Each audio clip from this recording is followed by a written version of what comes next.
Megastar Chiranjeevi మనశంకర వరప్రసాద్లో Venkatesh ఓ కీలక పాత్ర పోషిస్తున్న సంగతి తెలిసిందే. ఇటీవలే ఆయన సెట్స్లోకి అడుగుపెట్టారు. చిరంజీవి వెంకీలపై కీలక సన్నివేశాలు తెరకెక్కిస్తున్నారు. నవంబర్ తొలి వారం వరకు ఏ షెడ్యూల్ ఉంటుంది. నిజానికి ఈ డేట్లు ఆయన త్రివిక్రమ్ సినిమాకి కేటాయించారు. ఈ నెల 26 నుంచి త్రివిక్రమ్ సినిమా సెట్స్ పైకి వెళ్ళాలి. అందుకు ఏర్పాట్లన్నీ పూర్తి చేసుకున్నారు. కానీ చిరంజీవి సినిమా కోసం త్రివిక్రమ్ సినిమా పక్కన పెట్టాల్సి వచ్చింది.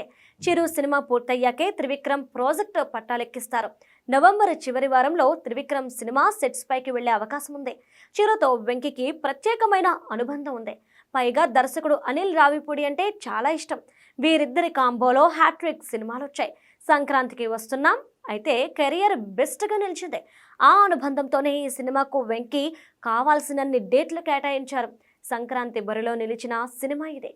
నవంబర్ చివరి నాటికల్లా టాకీ పూర్తి చేయాలన్న ధ్యేయంతో చిత్ర బృందం పనిచేస్తుంది. అందుకే వెంకీ తన సినిమాని సైతం పక్కన పెట్టి చిరు సినిమాకి కాల్ షీట్లు అందించారు.